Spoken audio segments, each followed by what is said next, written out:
కూడికను ఏర్పాటు చేసిన ప్రియ కుటుంబాలు గోడపాటి పెద లక్ష్మీకాంతం గారు తల్లి గారు, యోన గారు వారు దేవుని సన్నిధిలో ఉన్నారు, తండ్రి గారు. అలాగే సూరిశెట్టి నాజర్ గారు గోడపాటి పెద లక్ష్మీకాంతం గారి అల్లుడి గారు. అలాగే జూలియమ్మ వారి కుమార్తె, సూరిశెట్టి పౌల్ గారు మనవుడు, ఈరోజు ఎస్పెషల్లీ బర్త్డే. అలాగే సుధా సూరిశెట్టి పౌల్ గారి మనవుని యొక్క భార్య. అలాగే గొల్ల అశ్విని గారు మనవరాలు, అబ్రహాం గారు వారి భర్త గారు. కుటుంబాలు ద్వారా మందిరంలో దేవుని సన్నిధిలో 9వ రోజు 2వ శిల్వధ్యానం కూటం జరుగుతూ ఉంది. మంచిది పిల్లరా, మన జామాంశంలో దిద్దుబాటు, కరెక్షన్, కొన్ని విషయాలు అక్కడ మనం జ్ఞాపకం చేసుకుంటాము. దేవుడి మందిరాన్ని దేవుడు ఏ రీతిగా శుద్ధి చేయడానికి ఉపక్రమించాడు, మందిరంలో జరుగుతున్నటువంటి క్రయ విక్రయాలను ఏ రీతిగా అరికట్టి ఆయన అక్కడి నుంచి వారిని ప్రారంభోలి దేవాలయాన్ని శుద్ధి చేశాడనే సంగతిని పరిశుద్ధులైనటువంటి మత్తయి గారు రాస్తే, ద్వితీయోపదేశ కాలంలో మోషే ద్వారా ఇశ్రాయేలు ప్రజలకు తెలియజేసిన మాట, మీరు కుటుంబాలుగా దేవుని మందిరం ఉన్న చోటకు, అప్పుడు షిలోహులో ఉండేది మందిరం. ఎక్కడ ఉండేది చెప్పండి? షిలోహులో ఉండేది. మీరు అక్కడికి వెళ్ళండి, అక్కడికి వెళ్ళి కుటుంబాలుగా మీరు నా సన్నిధిలో కనబడండి అని దేవుడు మాట్లాడుతూ ఉన్నాడు. కనుక పిల్లగా ఈ మండల కాల దినాల్లో, ఈ 40 దినాల శిలువ ధ్యాన సువార్త కూడికల ద్వారా ఆధ్యాత్మికంగా మనము ఏ పొందాలి? ప్రభువులో బలం పొందాలి. తమ దేవుని ఎరిగిన వారు దేవుని కొరకు బలము కలిగి గొప్ప కార్యములు చేయుదురుగాక. ఆమేన్. దేవుని ఎరిగిన వారు దేవుని ఎరగని వారు చేయలేరు. దేవుని ఎరిగిన వారు దేవుని కొరకు ఏ కార్యాలు చేస్తారు?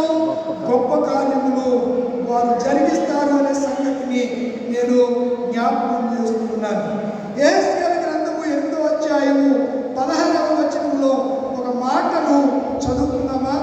యేసయ్య గ్రంథము 8వ అధ్యాయము, యెహోవా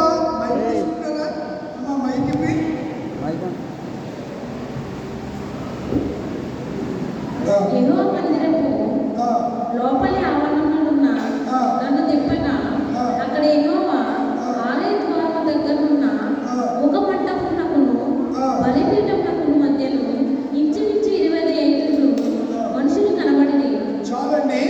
ఇక్కడ మనం చూస్తే ఆత్మావశుడైనటువంటి యేసయ్యను దేవుని మందిరంలోనికి నడిపించబడ్డాడు. దేవుని మందిరంలో కొంత వ్యక్తులందరికీ తారసపడ్డారు. మనకు కూడా మన మందిరంలో రకరకాల ఆలోచన కలిగిన వారు, రకరకాల మనస్తత్వాలు కలిగిన వారు, రకరకాల థాట్స్ కలిగిన వారు దేవుని మందిరంలో ఉంటూ ఉంటారు.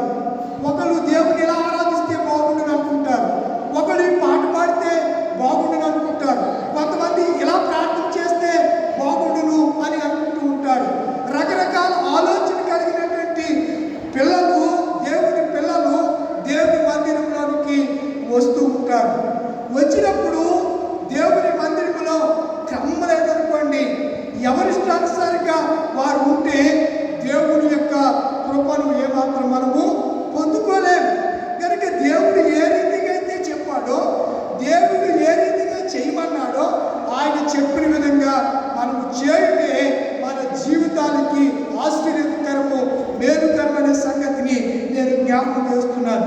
జెఫన్యా గ్రంథము 3వ అధ్యాయం 4వ వచనం కూడా చదువుకుందాం.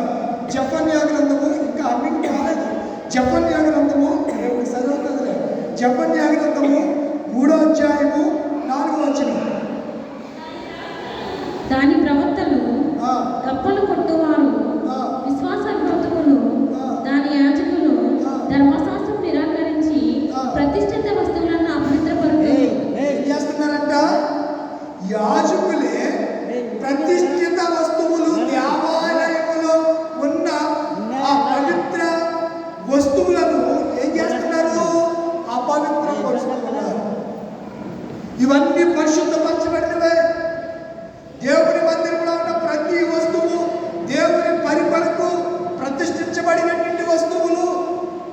వాటిని ఆ దినాలలో ఎవరు ఇందాక ఒకటి జ్ఞాపకం చేశారు.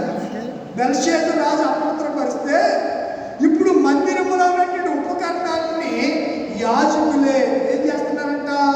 అపవిత్రపరుస్తున్నారు. పవిత్రముగా కాపాడవలసిన దేవుని మందిరములో ఉన్నటువంటి ఉపకరణములను అపవిత్రపరుస్తున్నారు. ఉపకరణములు మన దేహంలో ఉన్నటువంటి ఈ అవయవాలు పరిశుద్ధమైనవి. పరిశుద్ధముగాను సజీవయాగముగాను మన అవయవాలను మన దేహములను దేవునికి సమర్పించాలంటాడు. రోమీయులకు రాసిన పత్రిక 12వ అధ్యాయము 1వ వచనం ప్రారంభం. ఒకసారి చదవండి.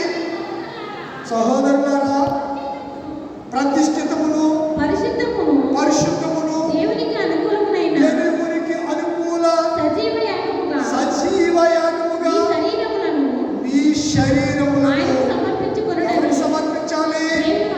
సమర్పణ, ఇంగ్లీష్లో డెడికేట్ అంటారు. సమర్పణ. మన శరీరాలను మన ప్రాణాత్మ దేహాలను మన దేవునికి మనం ఏం చేయాలి? సమర్పణ చేయాలి. ఎందుకు సమర్పణ చేయాలో ఒక మాట మీకు జ్ఞాపకం చేస్తాను. కీర్తనకారుడు 139వ సంకీర్తన 13వ వచనాన్ని ఇచ్చి, నా అంతరేంద్రియములను నీవే కలుగజేసితివి. ఎందుకు మన దేహాన్ని దేవుడు కోరుకుంటున్నాడు అంటే సజీవయాన్ని సమర్పించబడ్డాడు. మందిరము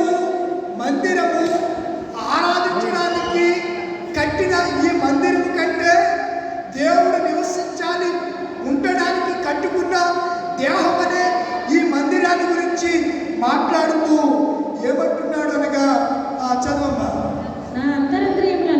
నా అంతరేంద్రియములను నీవే కలుగజేసితివి. నా తల్లి గర్భమందు నిర్మించిన వాడు నీవే. ఎవరంటున్నారు ఈ మాటలు? దావీదు అంటున్నాడు. ఎందుకు తన దేహాన్ని గురించి, దేహం అనే దేవుడు నివసించే మందిరాన్ని గురించి మాట్లాడుతున్నాడంటే ఈ దేహం అనే మందిరాన్ని దేవుడు నిర్మించాడు. నా తల్లి గర్భములో నన్ను నిర్మించిన వాడవు నీవే. పిండమునై ఉండగానే నీ కన్నులు నన్ను చూచే. నీవు నన్ను కలుగజేసి, నేను చెప్పే మాటలు నాకు ఉంటాయి. నీవు నన్ను కలుగజేసిన విధము చూడగా భయమును ఆశ్చర్యమును నాకు పుట్టుచున్నవి. అందుని బట్టి నేను నీకు కృతజ్ఞతాస్తుతులు. ఓ దేవా, ఈ దేహాన్ని నీకు నాకే ఇచ్చావు. నా తల్లి గర్భంలో నన్ను పిండముగా రూపించిన వాడు నీవే. నీ కన్నులు నన్ను చూచాయి అనే మాటలన్నీ ఆయన దావీదు దేవుడితో చెప్తూ ఉన్నాడు. కనుక దేహాన్ని నిర్మించిన వాడు. అందుకే మన దేవుడికి ఒక పేరుంది, అవయవ నిర్మాత, అవయవ ప్రదాత. నిర్మించిన వాడు ఆయనే, తయారు చేసిన వాడు ఆయనే. ప్రసంగి గ్రంథంలో మాట ఉంటుంది, చూలాలి గర్భంలో ఎముకలు ఏ రీతిగా ఎదుగుతున్నాయి నీకు తెలుసునా తెలియనా అని అడుగుతాడు, ప్రశ్నిస్తున్నాడు. ఒక జ్ఞాని ఈ సొసైటీని, ఈ సమాజాన్ని ప్రశ్నిస్తున్నాడు. తల్లి గర్భములో పిండము ఎదుగుదల ఈనాటి వైద్య శాస్త్రానికి కూడా అంతుపట్టట్ల. ఎలా ఎదుగుతుందో తెలియదు. ఇదంతా దేవుడి యొక్క సృష్టి రహస్యము. దేవుడు మన ఎడల కలిగి ఉన్నటువంటి ప్రేమ. అందుకే మనం పాడం కదా, ఎందుకో నన్ను ఇంతగా నీవు ప్రేమించుకోని అందుకోనా దీన స్తుతి పాత్ర. హల్లెలూయా. ఎందుకో నన్ను ప్రేమిస్తున్నావు.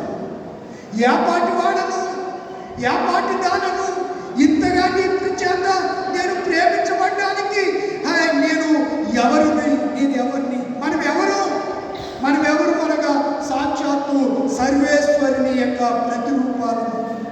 దేవుని పోలికలో కలుగజేయబడ్డ వాళ్ళం, దేవుని యొక్క రూపంలో తీర్చిదిద్దబడిన వారు, దేవుని ప్రణాళికలో ఉన్నవారము, దేవుని సంకల్పములో మనం ఉన్నవారము. నియమింపబడిన దినాలు ఒకటైన కాకమునిపే మన దినాలన్నీ, మన బ్రతుకు కాలాన్ని దేవుడు లెక్కగట్టి జీవగ్రంథంలో రాసి ఉంచాడు. లెక్కగట్టి దేవుని జీవగ్రంథంలో రాశాడు. అది అంటాడు 39:16 వచనం. ఎప్పుడు చూసాయంట ఈ చంద్రశేఖరు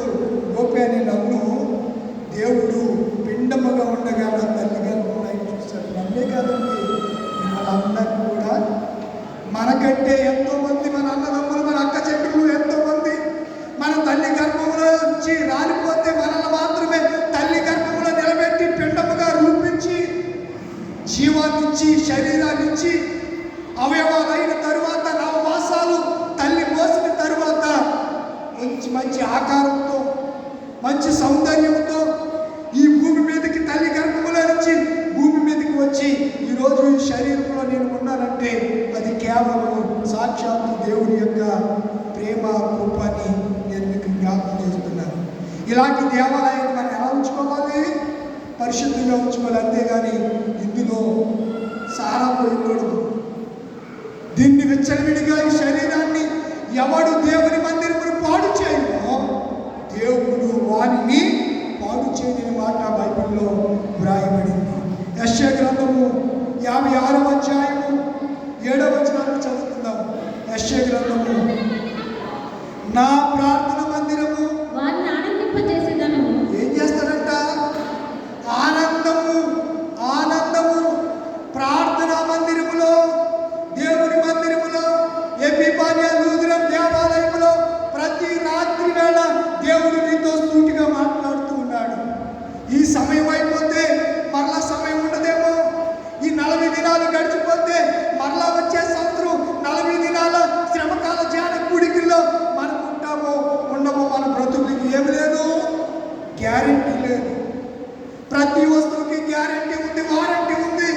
కానీ మన జీవితానికి మాత్రము గ్యారెంటీ లేని జీవితాలు మనం జీవిస్తూ ఉన్నాం. క్రీస్తునందున ప్రియమైన దేవుని పిల్లలారా, యెషయా ప్రవక్త ద్వారా దేవుడు మాట్లాడుతున్నాడు. నా ప్రజలారా, నా మందిరంలోనికి రండి, నేను మిమ్మల్ని ఆనందింపజేస్తాను.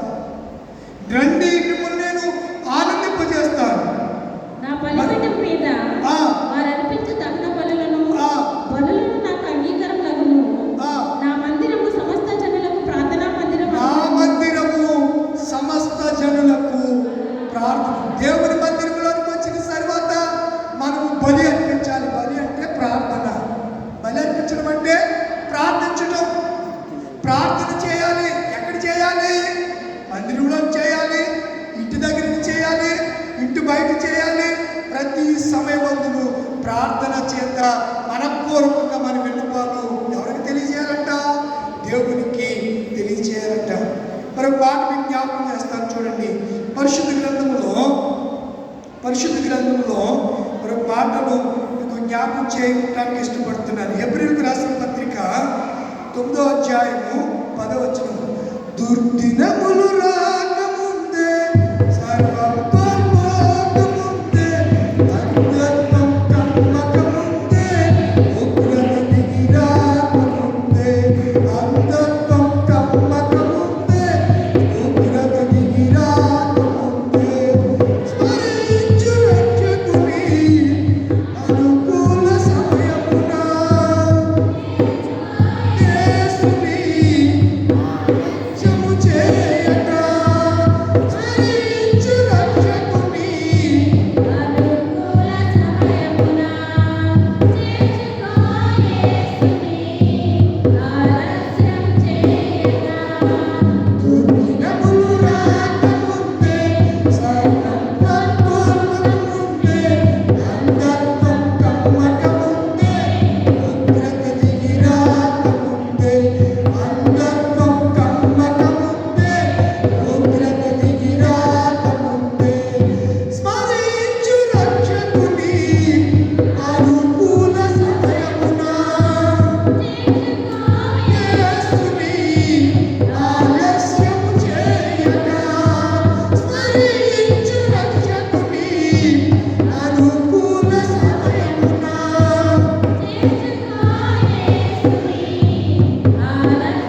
చేయగా. చాలండి. దుర్దినాలు రాబోతున్నాయి, భయంకరమైన దినాలు రాబోతున్నాయి. అందుకే ఒక కీర్తనాకారుడు అంటాడు, అదే అదే ఆ రోజు యేసయ్య ఉగ్రత రోజు, ఏడేండ్ల శ్రమల రోజు, పాపులందరినీ రోజు, అదే అదే ఆ రోజు, సూర్య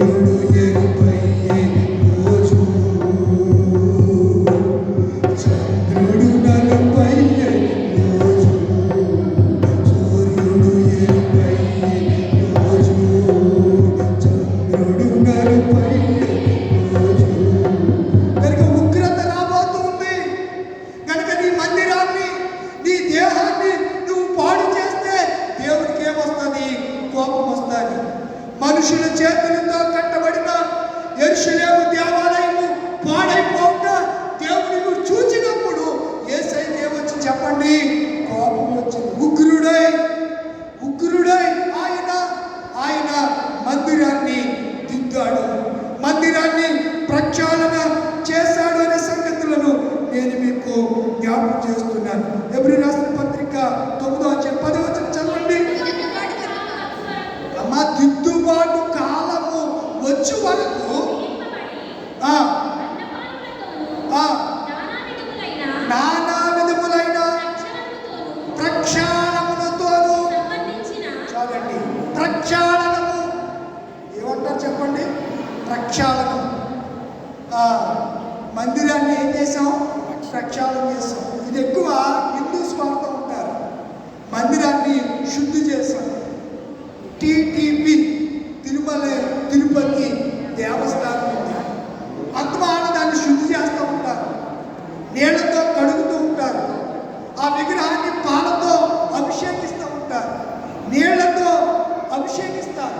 చక్రస్థానం అని ఒక చక్ర మీద తీసుకెళ్ళి చెరువులో దానిని ఉంచుతూ ఉంటారు. అని శుద్ధీకరించడం, ప్రక్షాళన చేయటం.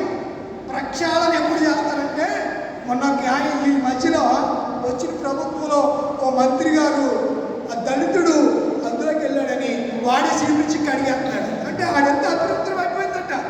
అపవిత్రమైపోతున్నటువంటి మనిషి వెళితే మనిషిని దేవుడు ఏమన్నాడు, నా మందిరంలోనికి రండి, నేను మిమ్మల్ని ఆనందింపజేస్తానంటే కొంతమంది ఏం చేస్తున్నారు, దళితులు కానీ నిమ్న జాతి వారు కానీ అన్యుల మందిరాల్లోకి వెళ్తే వీళ్ళు వస్తే మా మందిరం ఏమైపోయింది, మనం ఎవరిని వచ్చినా ఏమని అంటామా, వాళ్ళ ఆఖరికి బలిపీఠం మీద కూడా ఆహ్వానించి కుర్చీలు వేసి కూర్చోబెడతాం.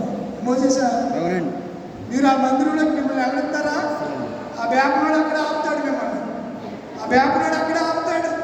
లోపలికి రానివ్వడు, గర్భగుడిలోనికి మిమ్మల్ని వెళ్ళనివ్వడు. కేరళలో జేసుదాస్, అతను క్రిస్టియన్నే. జేసుదాస్ పాటలు చాలా బాగుంటాయి, మంచి గాత్రం అయింది. ఎస్పి బాలసుబ్రహ్మణ్యం అంటే అగ్రగణ్యుడు, పాటల్లో మంచి గాన కవి అతడు. జేసుదాస్ ఆయన్ని కేరళలో ఏముంది చెప్పండి, ఏముంది, అయ్యప్ప స్వామి టెంపుల్ ఉంది. ఆ గుళ్ళోకి వెళ్ళలేదు ఆయన. ఎందుకు, దళితుడని. సినిమా యాక్టరు విజయ్ జోసెఫ్, తమిళ హీరో విజయ్, ఆయన్ని కూడా ఈ మధ్యలో మందిరంలోకి వెళ్ళకపోతే మందిరం బయట ఉండి ఏడుస్తున్నాడు. ఎందుకు, నువ్వు వెళ్ళవలసిన మందిరం ఒకటి ఉంది, నిన్ను నా మందిరంలోకి రమ్మని ఈ లోకంలో ఉన్న ఎవరు ఆహ్వానించకపోయినా మన దేవుడు ఏమంటున్నాడంటే, నా యొద్దకు మీరు రండి, నా మందిరంలోకి రండి. నా మందిరంలోకి వస్తే మిమ్మల్ని ఏం చేస్తాను, ఆనందం. రమ్మన్న వాడి దగ్గరికి వెళ్ళటం మానేసి, రావద్దురా మీరు నిమ్న జాతి వాళ్ళు, మీరు తక్కువ కులస్తులు, మీరు రావద్దన్న వాళ్ళ దగ్గరికి వెళ్ళడానికి వీళ్ళకి సిగ్గు చెప్పలేదు. అసలు ఒక విధంగా చెప్పాలంటే సీముని ఎత్తున్నవాడు ఎవరు కూడా రావద్దన్న వాళ్ళ ఇంటికి అసలు ఆ దరిదాపులకు కూడా వెళ్ళకూడదండి. పౌరుషం లేదా మనకి, పౌరుషము గల చాలు. మన దేవుడు ఎలాంటి వాడు, మరి ఆయన పిల్లలకి మనకి ఏముండాలి, రోషం ఉండాలి, పౌరుషం ఉండాలి. పౌరుషం గల ప్రభు కోపిస్తే పర్వతపు పునాదులు తత్తరిల్లిపోయాయంట. అంత శక్తిమంతుడు మనం ఆరాధిస్తున్న దేవుడు. మన కొరకు సిలువలో ఆకాశానికి భూమికి మధ్య కాలాడిన దేవుడు ఆయన.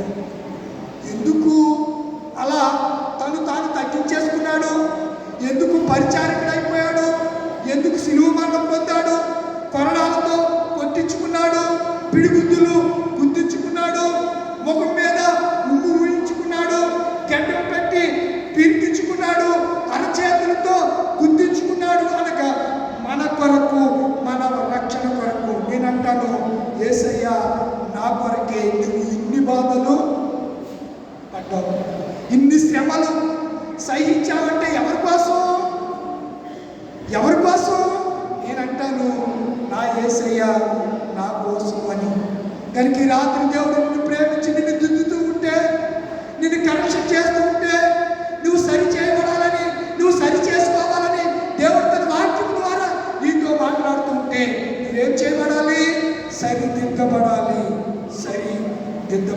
చివరిగా సమయం లేదు కదా, ఒక మాట చెప్పి ముగిస్తాను. సామెతల గ్రంథము 1వ అధ్యాయం, దిద్దుబాటు కాలము రాబోతుంది. అది ఈ కాలమే అనుకుందాం. ఈ రాత్రి దేవుడు మనల్ని దిద్దుతున్నాడు అని దిద్దుబాటుకు లోపడదాం. సామెతల గ్రంథం 1వ అధ్యాయం 23 నుంచి 25. అమ్మా, నా గద్దింపును విని ఎవరి వైపు తిరగాలి? దేవుడు గద్దిస్తూ ఉంటే, దేవుడు మనం సరి చేస్తూ ఉంటే మనం ఆయన వైపు తిరగాలంట. ఆయన వైపు తిరగాలి. ఆలకించుడి, మీరు నా వైపు తిరిగితే, నా గద్దింపుకు లోబడితే దేవుడు ఏం కుమ్మరిస్తాడంట? అమ్మా, నవ్వుకోవడం కాదు, ఆయన చూడండి. ఆ యొక్క రిఫరెన్స్ మిమ్మల్ని టచ్ అయిపోతుంది. పరిశుద్ధాత్మ కావాలా? ఆత్మ లేని వాడు. ఇప్పుడు పరిశుద్ధాత్ముడు ఎవరిలోకి వస్తాడు? అక్కడ చాలా క్లియర్గా రాశాడు, నా గద్దింపుకు లోబడి మీరు తిరిగిన ఎడల ఆలకించుడి. ఇప్పుడు కుమ్మరిస్తాడంట, గద్దింపుకు లోబడి ఆయన వైపు తిరిగినప్పుడు. నీవు ఇష్టానుసారంగా ఉంటే నువ్వు దేవుడి ఆత్మ కలిగిన వాడువు కాలేవు. నువ్వు దేవుడి వైపు తిరగాలి. దేవుడి వాక్యానికి నువ్వు లోబడాలి. దేవుడు నిన్ను గద్దిస్తున్నప్పుడు గద్దింపుకు నీవు తిరిగిన ఎడల ఆలకించుడి, ఆయన ఆత్మ నీ మీద కుమ్మరించును. నా ఉపదేశమును ఎవరికి తెలుపుతాడంట? గద్దింపుకు లోబడి ఆయన వైపు తిరిగిన వారికి ఆయన ఉపదేశాన్ని, తన మర్మము తన యందు భయభక్తులు కలిగిన వారికి తెలుపకుండా యెహోవా దేనిని మరుగు చేయడంటాడు. తన మర్మము, తనను గురించి మర్మము తన యందు భయభక్తులు గల వారికి చెప్పకుండా ఏది దేవుడు దాచడు. ఆయన తెలియజేస్తాడు. ఎవరికి తెలియజేస్తాడనగా గద్దింపునకు లోబడిన వారికి. లోబడదామై రాత్రి ప్రభువారు మనల్ని గద్దిస్తున్నారు, ప్రభువారు మనల్ని సరి చేస్తున్నారు, ప్రభువారు మనతో మాట్లాడుతూ ఉన్నారు, ప్రభువారు మనతో ముచ్చటిస్తూ ఉన్నారు. నీలో ఈ తప్పిదం ఉంది, ఈ అతిక్రమం ఉంది, ఈ దోషం ఉంది, ఈ దోష క్రియలు ఉన్నాయి, నీ క్రియలు బాగాలేదు, నీ పనులు బాగాలేదు, నీ మందిరం అపవిత్రం అయిపోయింది, నీ దేహాన్ని నువ్వు పాడు చేస్తున్నావు, నీవు విలువ పెట్టి కనబడింది దానము, నీవు నీ సొత్తు అనుకుంటున్నావేమో. నీవు నా సొత్తు, రక్తం ఇచ్చి నేను నిన్ను కొన్నాను. దేవుడు తన స్వరక్తం ఇచ్చి మనల్ని కొనుక్కున్నాడు. పిల్లలు కొనుక్కున్న రక్తానికి విలువ, రక్తము విలువైంది. మన ప్రార్థన కదా, శిలువ రక్తధారలు ప్రవహించుచున్నది. క్రీస్తు రక్తం నది వలె ప్రవహిస్తుంది. మీరున్న స్థలాల్లో ఒకసారి శిరువు వంచి తలలు వంచి ప్రార్థన చేసుకుందామా? నది వలె యేసు రక్తము సిలువలో నుండి, నది వలె యేసు రక్తము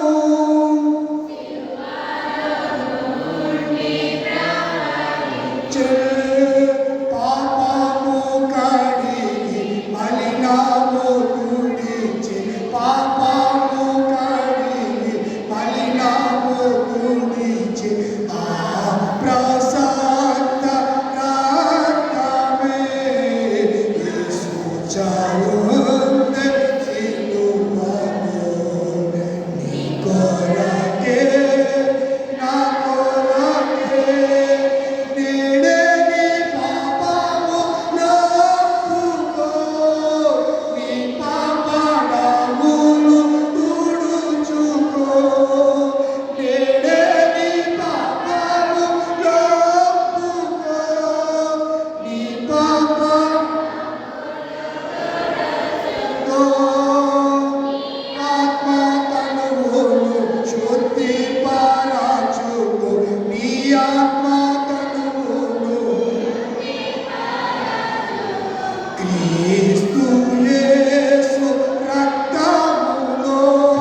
దేహం అనే మందిరాన్ని ఏ రీతిగా ఉంచుకోవాలో, ఏ రీతిగా సరి చేసుకోవాలో, ఏ రీతిగా కాపాడుకోవాలో, ఏ రీతిగా పరిశుద్ధంగా ఉంచుకోవాలో ఆయన మీరు తినడం ద్వారా మేము తెలుసుకోగలిగాం.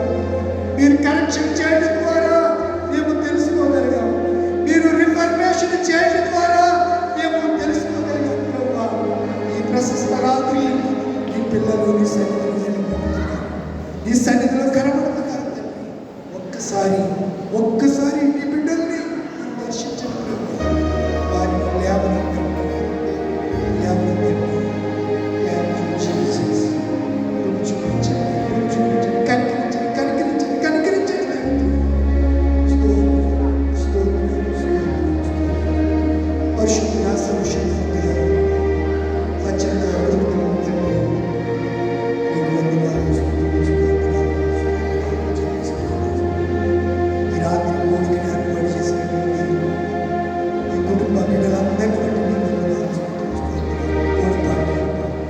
లక్ష్మీకాంత్ గారిని బట్టి, సూర్యచెట్టి గోలు గారిని బట్టి, నేను సుధను బట్టి, గొల్ల అశ్విని బట్టి, ఈ కుటుంబ బిడ్డలందరిని బట్టి నీ వందనాలు, స్తోత్రాలయ్యా, స్తోత్రాలు. బర్త్డే చేసి ఆయన నీ దోసలు పట్టుకుని నీ వందనాలు, సంవత్సరమైన దయా కిరీటాలు ఇచ్చారు ప్రభు, ధరింపజేశారు తండ్రి. నీకు వందనాలు. నీ సారాన్ని వెదజల్లుతాయి. నీ కృపావర్షపు దీవెనను మీరు కుమ్మరించబోతున్నారు తండ్రి. నీకు వందనాలు, స్తోత్రాలు. నువ్వు మొలకెత్తగా దాన్ని ఆశీర్వదిస్తున్నావు తండ్రి. నీకు వందనాలు, స్తోత్రాలు. ఉనికి ఏర్పాటు చేసిన ఈ కుటుంబంలో ఉన్నటువంటి ఒక్కొక్క బిడ్డను పేరు చెప్పుడు దీవించండి. ఈ రాత్రి మంచి తీర్మానంతో నీ సన్నిధిలో మోకరించి వినయ మనసులై గద్దెంపుకు లోబడి తీర్మానం చేస్తున్న బిడ్డల్ని ప్రభువా నీ ఆత్మ చేత మీరు అభిషేకించారు. నా గద్దెంపుకు విని ఆలకించి లోబడి నీడలో నేను నా ఆత్మని మీ మీద కుమ్మరిస్తానని చెప్పారు ప్రభువా. బిడ్డలపై పరిశుద్ధ ఆత్మను కుమ్మరించేసాను. ఈ రెండవ రోజు ప్రశస్త రాత్రి వేళ కుడికిలో పాలుభాగస్తులైన సంఘ నాయకులను, సంఘ పెద్దలను, పిసిసి, ఎల్సిసి, స్త్రీల సమాజం, సండే స్కూలు, యవన సమాజం, మైక్ సౌండ్స్ ఆపరేట్ చేస్తున్న బిడ్డలు, నాయన తండ్రి సమానులు, తల్లి సమానులు, నా అక్క చెల్లెండ్రులు, నా కుమారులు, నా కుమార్తెలు, బిడ్డలందరినీ ఈ గాయపడిన హస్తం చాపి బిడ్డలను దీవించండి. రేపటి దినం వరకు సిద్ధపరచండి. రేపు మరలా నీ సన్నిధిలో నీ మందిరంలో కలుసుకుని పర్యంతము కృపాక్షేమాలు దయచేయండి. వారు పడకకు వెళుతున్నారు, సుఖ నిద్రను దయచేయండి, మంచి నిద్రను దయచేయండి. సూర్యోదయంగానే లేచి నీకు స్పందించి పరిపాలన చేసుకోవడానికి పరిపాలనలో తోడై ఉండండి. సాయంకాలం 10వ రోజు శిలువ ధ్యానం గుడికి కొరకు రేపటి సాయంత్రం బిడ్డలు సిద్ధపరిచి నీ సన్నిధికి తీసుకున్నామని గుడికి ఏర్పాటు చేసిన కుటుంబాన్ని, కూడి వచ్చిన బిడ్డలందరినీ ఆశీర్వదించమని యేసు నామములో అడుగు వేడుకుంటున్నాను తండ్రి. ఆమేన్. పరలోకములో నా తండ్రి, నామము పరిశుద్ధపరచబడును గాక, నీ రాజ్యం వచ్చును గాక, నీ చిత్తం పరలోకములో నెరవేరినట్లు భూమి యందును మా యందు నెరవేరును గాక. మందిర ఆహారం దయచేయండి. మళ్ళా చేసి మనం క్షమించిన ప్రకారం అపరాధం క్షమించు. వంశోనికి అగాధిస్తున్న తప్పించు. రాజ్యం శక్తి నిరంతరం నీవే ఉన్నవి.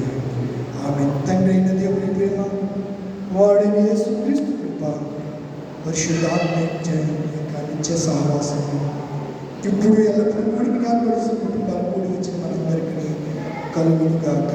ఆమేన్. సిలువా